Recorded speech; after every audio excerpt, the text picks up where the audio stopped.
Olá pessoal, César por aqui, shalom a todos, vamos dar continuidade, porque trata o pleno avivamento do livro Leonardo Ravenhill. Estamos no capítulo 17, o título O Lixo do Mundo. Vamos lá. O que vem a ser o lixo do mundo? 1 Coríntios 4,13. Seria o ventre do mal onde nasce o crime organizado? Seria o gênio do mal que mobiliza as insurreições internacionais? Ou seria a Babilônia? Ou quem sabe Roma? Seria o pecado? Ou será que descobriram em algum lugar toda uma tribo de maus espíritos que deram a ela esse nome? Ou talvez seja uma moléstia sexualmente transmissível? Se levantarmos 1000 respostas, 1000 oposições, suposições sobre essa questão, obteremos 1000 respostas e nenhuma delas estará correta. A resposta certa é exatamente o oposto do que se poderia esperar. Essa expressão, lixo do mundo, não designa homens nem demônios. E não é nada de conotação maligna. É benigna. Não é nem benigna. É o melhor que pode haver também. Não é nada material. É espiritual. Não tem nada a ver com Satanás, mas com Deus. E não é apenas da igreja, mas um membro dela. E não apenas um membro, mas o mais santo dela, a mais preciosa de todas as joias. Paulo diz: nós, os apóstolos, somos considerados lixo do mundo. E logo em seguida, ele acrescenta a essa injúria um insulto e intensifica a infâmia, aumentando ainda mais a humilhação, pois afirma: somos escória de todos. 1 Coríntios 4,13. Quando um homem chega a dizer que é o lixo do mundo, é porque não tem mais ambições pessoais. Ele não possui mais nada que alguém possa invejar. Não tem reputação. Nada mais tem a zelar. Ele não possui bens e, portanto, mais nada do que se preocupar. Não tem mais direitos e, portanto, não está mais sujeito a sofrer injustiça. Que bendita condição! Ele já está morto. Então, ninguém pode matá-lo. Ele está morto.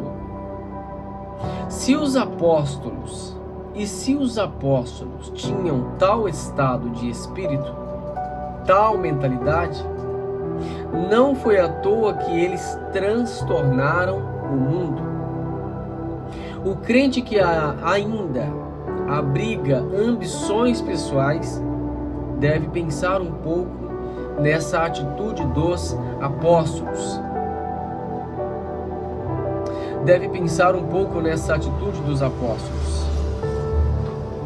Para com o mundo.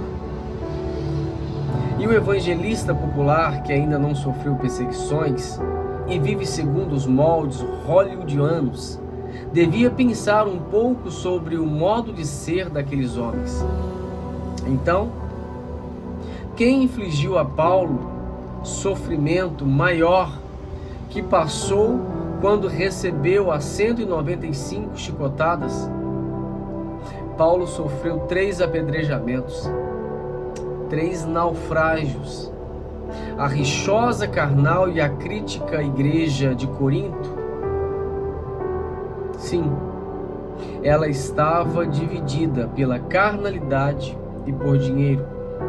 Alguns deles tinham alcançado a fama e haviam se tornado importantes comerciantes da cidade. Então Paulo lhe diz: chegastes a reinar sem nós. Observamos o contraste gritante entre o verso 8 e o 10 de 1 Coríntios, capítulo 4. Abre aspas. Já estáis vós fartos, já estáis vós ricos, chegastes vós a reinar sem nós. Nós somos loucos, nós somos fracos, nós desprezíveis, sofremos fome, sede, nudez. Mas há uma compreensão no verso 9. Nós nos tornamos espetáculo ao mundo, tanto a anjos como a homens. Depois de tudo isso, não era mesmo difícil para Paulo afirmar que ele era o menor de todos os santos. E ele levanta essas verdades para confrontar aquele cuja fé tinha perdido seu foco central. Aqueles coríntios estavam fartos, mas não eram livres. Se um homem escapa da prisão, mas ainda tem pernas presa em corrente, não está livre. Mas o apóstolo não está aborrecido pelo fato de eles desfrutarem de abundância e ele não ter nada. Ele lamenta que a riqueza tenha resultado em fraqueza de alma. Eles vivem em conforto, mas não têm cruz. São ricos, mas não conhecem o vitupério de Cristo.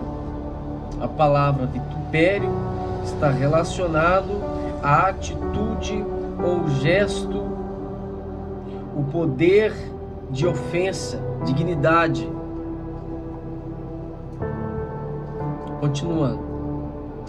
Não chega a afirmar que eles não pertencem a Cristo, mas estão buscando um caminho mais suave para chegar aos céus. E então diz: sim, quisera Deus reinasseis para que nós também viéssemos a reinar convosco. Se eles estivessem reinando de fato, então Jesus já teria voltado. Eles estariam vivendo o milênio e, como diz Paulo, nós estaríamos reinando com vocês. Mas quem aceita ser desonrado, desprezado e desvalorizado assim?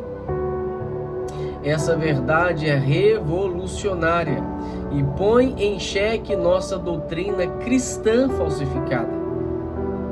Teremos nós prazer em ser considerados loucos? Será que suportaremos ver nosso nome jogado por aí difamado?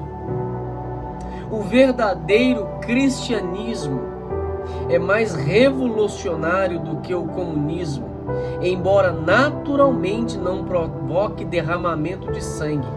As máquinas do socialismo tentaram terraplanar os montes das riquezas para aterrar os vales da pobreza. Pensaram que, dando educação a todos, iriam retificar o que é tortuoso. Acharam que com um ato do Congresso, com um mero aceno da varinha de condão da política, iriam conduzir um milênio tão esperado. Mas na Rússia, não implicou mudança da chefia. O pessoal das camadas inferiores continuam na camada inferior. Hoje em dia, há milhões de pessoas que enriquecem pelo empobrecimento de outros. E Paulo afirma que ele era pobre, mas estava enriquecendo a muitos. Graças a Deus que o dinheiro de Simão, o mago, continua não obtendo nada do Espírito Santo. Se nós ainda não aprendemos a avaliar corretamente as riquezas de origem iníqua, como Deus poderá contar ou confiar-nos a verdadeira riqueza? Então Paulo, que era material e socialmente falido, achava-se incluído entre os seletos relacionados como lixo do mundo. Certamente isso o ajudou a entender que, sendo lixo, seria pisado pelos homens. Embora fosse capaz de debater com os mais inteligentes da época, os filósofos, os estoicos e os epicureus.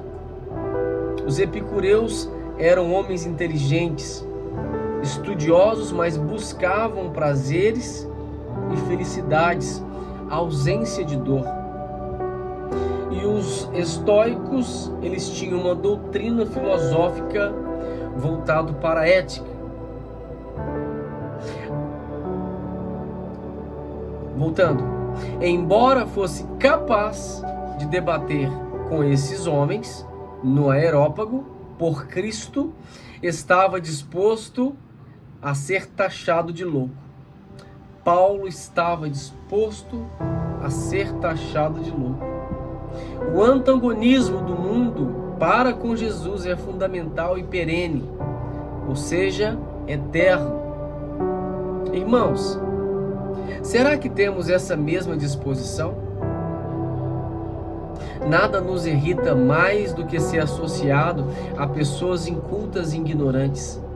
Apesar de sabermos que o homem que escreveu o Apocalipse era inculto e ignorante, hoje em dia estamos contaminados por um terrível mal.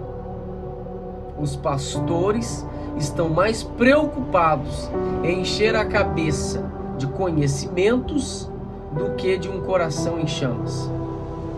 Pega aí, pastor.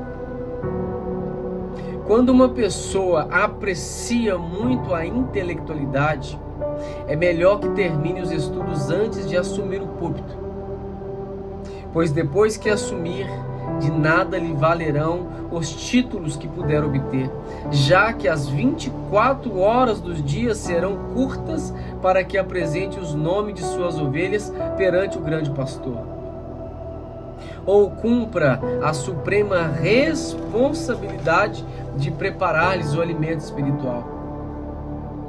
As coisas espirituais se discernem espiritualmente e não psicologicamente.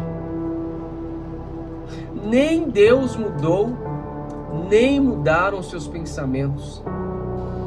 Por desígnio dele ainda existem verdades que estão ocultas para os entendidos e que são reveladas aos pequeninos. E os pequeninos, meus irmãos, não possuem um intelecto privilegiado. A igreja de hoje está gabando do elevado QI dos seus ministros. Mas antes que alguém se glorie na carne, convém levar em conta que estamos presenciando um dos mais baixos índices de conversões. Pois o diabo, irmão Apolo, não se impressiona com a sua riqueza verbal. A linha demarcatória que distingue um crente do homem do mundo é bem definida, bem linear, bem delineada, mas está totalmente desmoralizada na prática. Os Peregrinos, de John Bunyan, ao chegar à Feira da Vaidade, constituíram um verdadeiro espetáculo, pois se achavam em flagrante contraste com o povo mundano em seu modo de vestir, de falar, em seus interesses e senso de valores. Isso ainda acontece hoje? Durante a última guerra, um general do exército britânico fez a seguinte afirmação: precisamos ensinar soldados a odiar, pois se eles tiverem bastante ódio pelo inimigo, lutarão contra ele. Nós já ouvimos muita coisa sobre o perfeito amor, embora ainda não tenhamos ouvido o suficiente. Mas agora precisamos também aprender a irar e não pecar. O crente cheio do Espírito Santo deve detestar o mal, a iniquidade e a impureza. Só assim lutará contra essas coisas. Paulo odiava o mundo e por isso o mundo o odiava. Nós também precisamos dessa mesma disposição de fazer oposição. O evangelista Stanley escreveu A Face Escura da África, e o general Bolt, fundador do Exército de Salvação, escreveu A Face Escura da Inglaterra. Escreveram isso em meio a uma forte oposição. O primeiro falava das florestas impenetráveis, de árvores altíssimas com seus leopardos à espreitas, suas serpentes traiçoeiras e com os espíritos das trevas. Bolt via as ruas da Inglaterra com os mesmos olhos com que Deus as via, a lascívia, via o esgoto de pecado, via a cobiça do jogo, via o perigo da prostituição. E então levantou um exército para combater essa situação em nome do Senhor. Hoje nossas próprias ruas não são campos, não, as nossas próprias ruas são campos missionários. Esqueçamos por um pouco de nossa sociedade civilizada, pois é possível uma senhora elegante, de belas maneiras, e voz suave está tão longe de Deus quanto uma selvagem da tribo Mau com seu saiote de capim. Em nossas cidades campeia a impureza. O crente que passa as noites em frente à televisão a devanear, devanear, fantasiar, sonhar ou imaginar, está com o cérebro morto e a alma em falência espiritual, e vivendo assim indiferente à licenciosidade que impera nestes dias, a ponto de não chorar por causa da cegueira que domina o pecador. Faria melhor se pedisse a Deus que terminasse logo sua vida terrena. Hoje cada rua de nossa cidade é um poço de pecado. Lá existem bebida, divórcio, trevas, condenação. E se alguém tomar uma posição contrária a todos esses males, não deve admirar-se se o mundo o odiar. Se fôssemos do mundo, ele amaria o que era seu. Paulo declara firmemente: o mundo está crucificado para mim. Será que isso é demais para o crente do século 21? O Morro do Gólgota recebia muitas visitas de curiosos que ali iam para assistir à humilhação dos malfeitores. E aquilo era uma verdadeira festa. Zombava-se do sofrimento. Mas no dia seguinte, quem eram os primeiros a chegar no local? Os primeiros eram os urubus, que iriam bicar os olhos das vítimas e a carne de sua costela. Depois eram os cães, que devoraram as pernas e os braços dos infelizes. Assim, todo deformado, com as entranhas à vista, o indivíduo era um espetáculo horrendo. E era assim que Paulo via o mundo crucificado, nada atraente aos olhos dele. Possamos nós também tremer interiormente e repetir com lábios trementes a mesma afirmação de Paulo, do apóstolo: o mundo está crucificado para mim. Só depois que estivermos mortos para o mundo, com todos os seus prazeres, sua glória fútil e alegrias efêmeras. Uau! Alegrias efêmeras, alegria passageira, alegria curta. Poderemos experimentar a mesma libertação que Paulo conheceu. Mas a realidade é que nós, os seguidores de Cristo, respeitamos as opiniões do mundo e buscamos sua apreciação e suas condecorações. O moderno crítico da igreja diz que atualmente o Deus do crente é o outro e o seu credo é a cobiça. Mas graças a Deus que ainda existem algumas exceções a essa regra. E bendito o homem Paulo, para quem o mundo estava crucificado, era considerado louco. E mais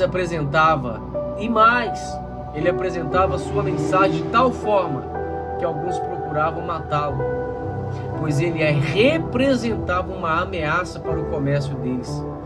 Esses apóstolos, com todo o seu santo e sadio desdém pelo mundo e pelas pessoas do mundo, nos deixam humilhados. Eles escalaram a íngreme ladeira para o céu, em meio a perigos, sofrimento e labor. Ó Deus, dá-nos graça de seguirmos suas pegadas. Muito em breve estaremos dizendo adeus à perecível vida terrena e saudando o início da eternidade. Quero desejar-lhe, prezado irmão, uma vida de serviço sacrificial para aquele que foi o nosso sacrifício, que também nós possamos terminar a nossa carreira com gozo. Eu vou ler algumas frases no final desse capítulo 17. Irmãos, se não levarmos uma vida reta diante de Deus, será uma falsidade clamarmos por um avivamento, dia e noite, meses seguidos. Temos de perguntar a nós mesmos: meu coração está puro? Minhas mãos estão limpas? Essa pronúncia foi um apelo feito durante o avivamento das Ilhas Hébridas. Uramachaka.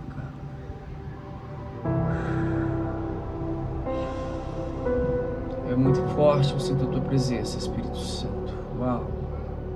Amachuca.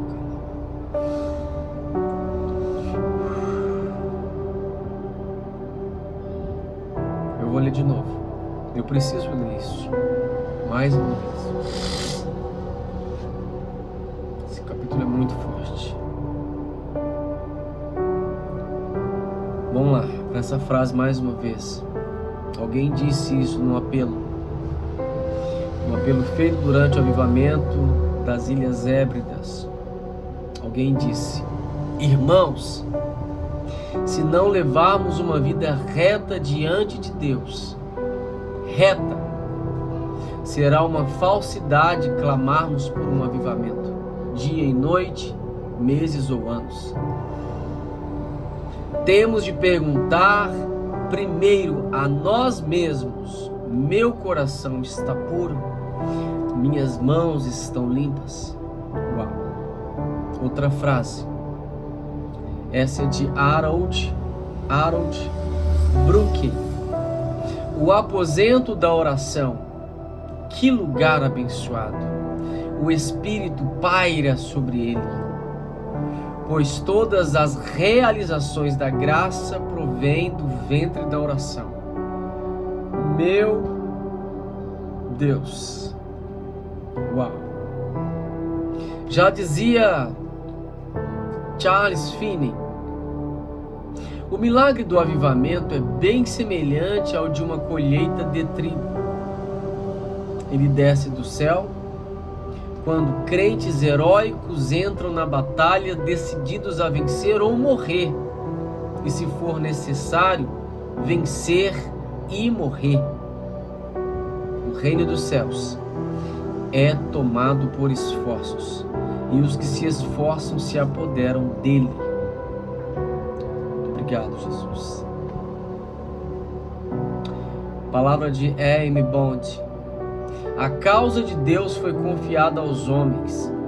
Deus mesmo se confia aos homens. Os crentes que oram são os vice-governadores deles. Este é o que faz a obra de Deus e realizam seus planos. Uau! Estes, os que oram. A oração é o remédio supremo, já dizia Robert Hall. E Samuel Chandinsky diz que a oração é o teste que avalia a devoção do crente. Finalizamos esse impactante capítulo 17, onde a minha alma se constrangeu, se contristou muito com essa abordagem de Leonardo Ravenhill, onde Paulo usa a pronúncia somos escória, meu Deus, fazendo uma alusão de que ele já não tinha mais nada nesse mundo de valor, onde que não tinha importância se o mundo estava achando ele um lixo, ele não tinha nada mais a perder. Meu Deus. Oh, Leonardo Ravenhill. Meu Deus. Obrigado, Jesus. Vamos para o próximo. Leonardo Ravenhill, capítulo 18. Uma oração com a dimensão de Deus. Uma oração com a dimensão de Deus. Os profetas do passado, homens totalmente guiados por Deus, tinham plena consciência da grandeza de sua missão e de como ela era impopular. E muitos deles, sentindo-lhe o peso, procuraram fugir a ela, alegando limitações pessoais. Moisés, por exemplo, tentou evitar aquele compromisso de que dependeria o futuro de toda a nação. Olha isso. Vou voltar. Moisés, por exemplo, tentou evitar aquele compromisso de que dependeria o futuro de toda a nação, argumentando que ele era gago. Mas Deus resolveu o problema providenciando um porta-voz, seu irmão Arão. Jeremias também tentou furtar a tarefa, justificando que era criança. Mas como já aconteceu a Moisés, a objeção humana não prevaleceu. É que Deus não chamava esses homens para irem às academias de sabedoria humana, apurar a personalidade, nem aumentar seus conhecimentos. Mas parece que ele que agarra esses servos e os encerra num compartimento consigo. Ah, se for verdade o que afirma o poeta Oliver Wendell Holmes, que sempre que alguém tem uma ideia nova, sua mente se amplia e depois nunca mais volta às dimensões anteriores. Então se dirá do coração que se escutou o sussurro da voz eterna. As palavras que eu, o Senhor, vos tenho dito são espírito e vida. João 6:63. As palavras. Nossas pregações hoje se acham bastantemente debilitadas pelas citações que tomamos emprestadas daqueles que já morreram. Em vez de recorrermos ao Senhor, um livro é bom Um livro é bom quando nos serve de guia, mas torna-se pernicioso, torna-se perigoso quando nos acorrenta. Assim como cientistas modernos chegaram a uma nova dimensão de poder quando dominaram a energia atômica, assim também a igreja precisa redescobrir o ilimitado poder do Espírito Santo. Uau! Forte! De fato, é preciso que aconteça alguma coisa que venha atacar a iniquidade desta era pecaminosa e destruir a complacência dos crentes adormecidos. Precisamos de pregações vivas e de vidas vitoriosas. Sim, e só obteremos isso com persistência em oração. E alguém dirá: se quisermos uma vida santa, precisamos orar. Mas a recíproca também é verdadeira. Temos que viver uma vida santa, se quisermos orar. É o que diz Davi: quem subirá ao monte santo do Senhor? Ele responde: o que é limpo de mão e puro de coração. Salmo 24, 3 e 4. O segredo da oração é a oração no lugar secreto. Inclusive, te convido a ler um livro que o Senhor nos entregou, só fazendo uma pausa aqui. A intimidade na oração. Nós vamos falar sobre esse livro em algum tempo daqui para frente. Fique ligado que eu vou postar ele aqui. A intimidade na oração. Esse livro nós vamos falar sobre tudo relacionado à oração. Tudo. Ele está maravilhoso. Eu te convido. Continuando. Assim como um livro de culinária é altamente útil, mas torna-se inútil se não tivermos os ingredientes para preparar o alimento, assim também acontece com a oração. Alguém pode ler toda uma biblioteca sobre oração e não adquirir nenhuma gota de poder. Uau! Temos de aprender a orar, mas para aprender é preciso orar. Se uma pessoa estiver sentada numa cadeira lendo o melhor livro que existe sobre saúde, mas permanecer ali sentada, pode morrer. Assim também é possível um crente ler tudo de oração, maravilhar-se com a perseverança de Moisés ou com o lamento de Jeremias, e mesmo assim não aprender nem o ABC da intercessão. Assim como a bala fica na arma e não chega no seu alvo, assim também a oração que fica contida no coração sem ser elevada a Deus não obtém bênção. O filósofo francês Fenelon disse: em nome de Deus vos rogo, alimentai vossa alma com orações, assim como alimentais o vosso corpo com refeições. Tá fácil, hein? E Henry Martin comenta: atribuo minha atual condição de debilidade espiritual ao fato de não ter suficiente para meu momento devocional particular. Ah, quem me dera ser um homem de oração. E um escritor do passado afirma dizendo: muitas vezes ao orar, somos como um garotinho que toca a campainha de uma porta e sai correndo antes que alguém abra. De uma coisa não há dúvida: a área mais inexplorada das riquezas de Deus é da oração. A mais inexplorada. Quem sabe calcular a dimensão do poder de Deus? Quem sabe?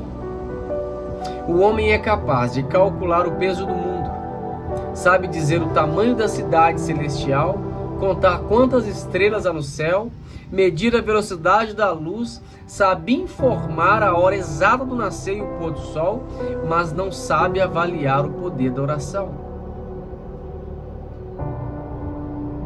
A oração tem o tamanho de Deus, pois é Ele quem nos dá a garantia dela.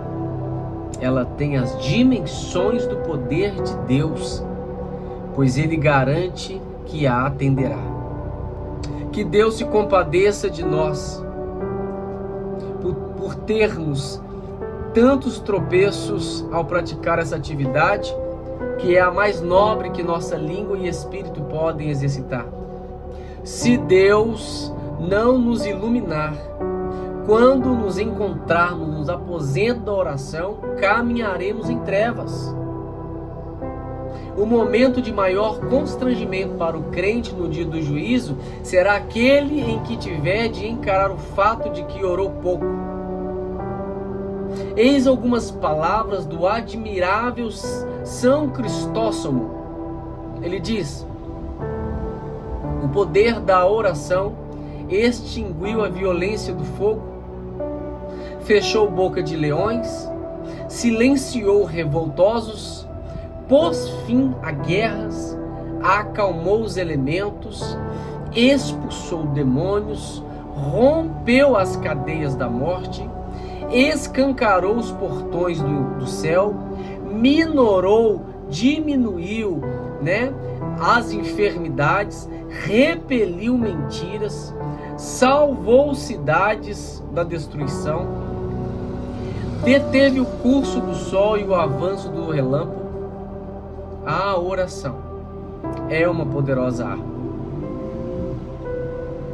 um tesouro que nunca acaba, uma mina que nunca se esgota, um céu que nunca fica toldado, um céu que fica fechado, obscuro. Uau!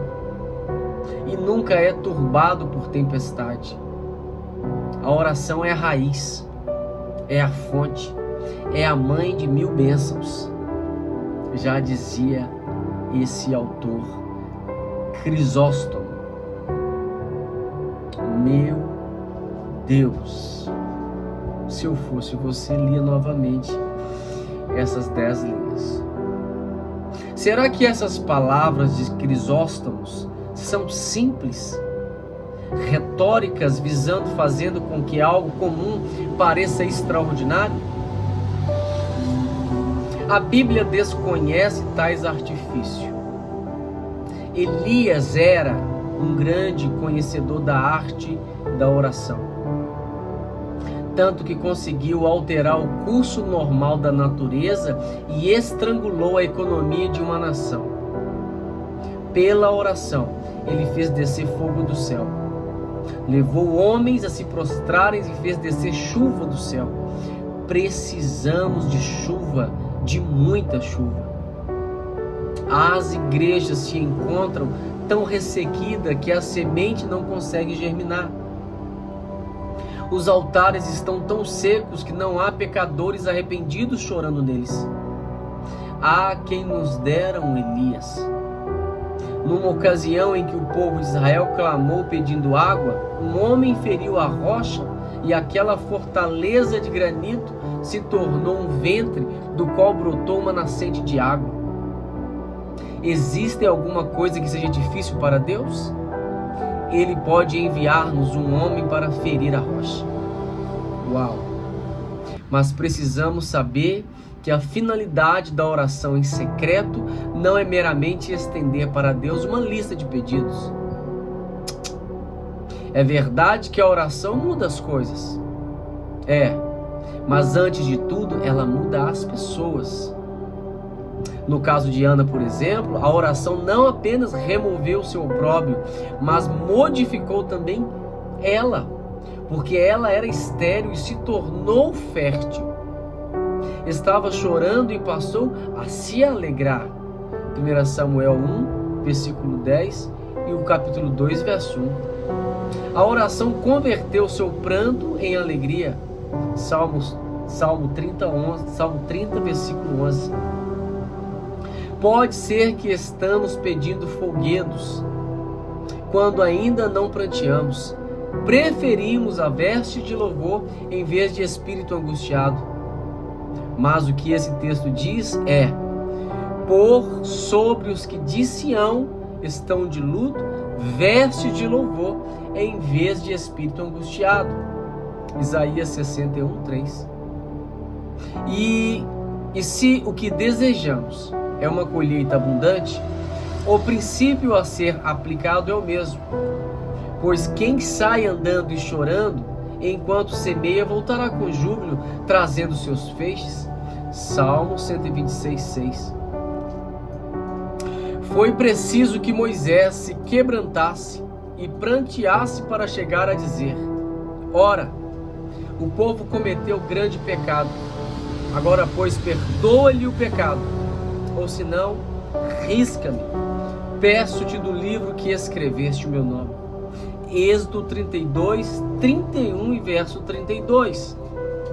E foi necessário que Paulo sentisse grande peso e sofrimento para que chegasse a dizer: eu tenho grande tristeza e incessante dor no coração, porque eu mesmo desejaria ser anátema, separado de Cristo por amor de meus irmãos, meus compatriotas, segundo a carne.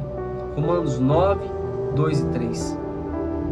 Se John Knox tivesse orado assim: Senhor, dá-me sucesso na vida, ninguém teria ouvido falar dele.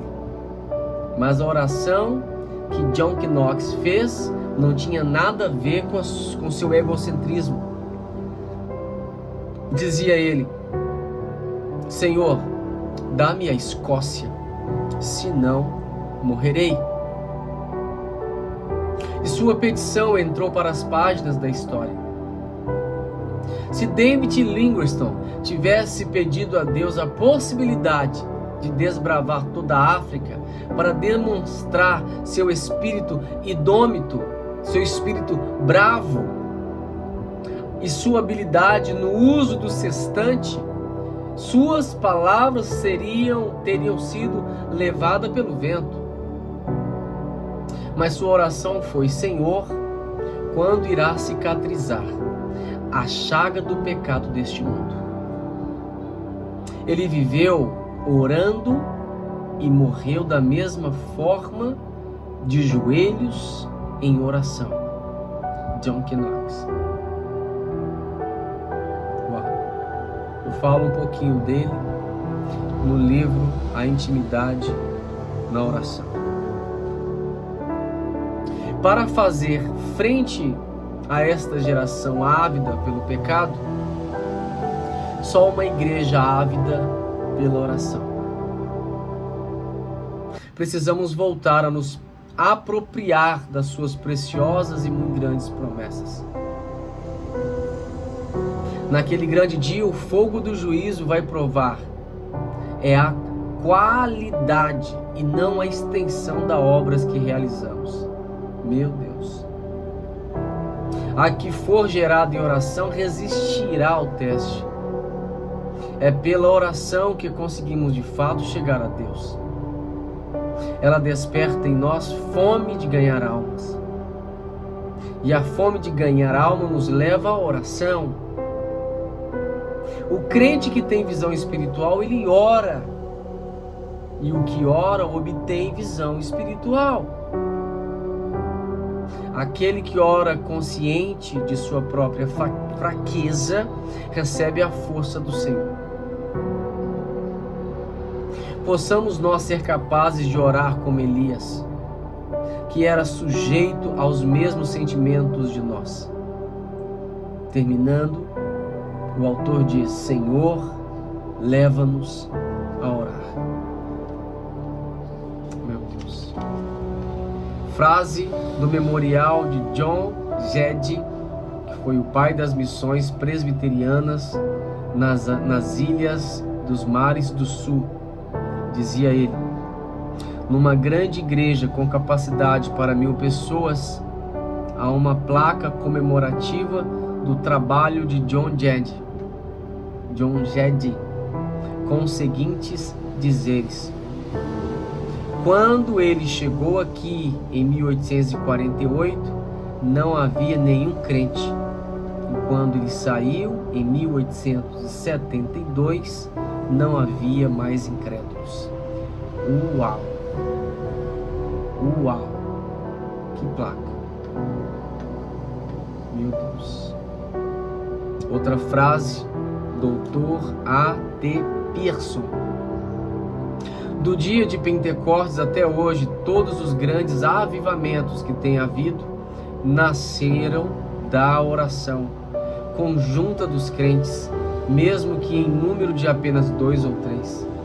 E depois que essas reuniões de orações cessam, nenhum desses movimentos continua. Pega aí, crente. Capítulo 18, lido. Vou marcar aqui que eu vou aplicar esse capítulo 18. Eu estou falando para vocês que esse livro aqui é uma pancada, vocês não têm noção. Eu convido vocês a lerem, a relerem esse livro. Aqui é só uma prévia de capítulos que eu estou falando, é o audiobook lido.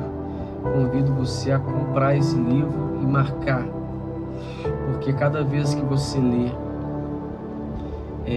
algum trecho desse livro e você entende que você não está lendo, mas que o Espírito está colocando dentro do seu espírito uma intercessão, aí você entende que é necessário continuar no secreto da oração. Esse livro é poderoso. Amém? Deus abençoe a todos. Vamos embora para o capítulo 19 e 20 para a gente terminar esse livro. E eu já estou louco aqui já. Meu Deus. Vamos embora. Deus abençoe a todos. Shalom.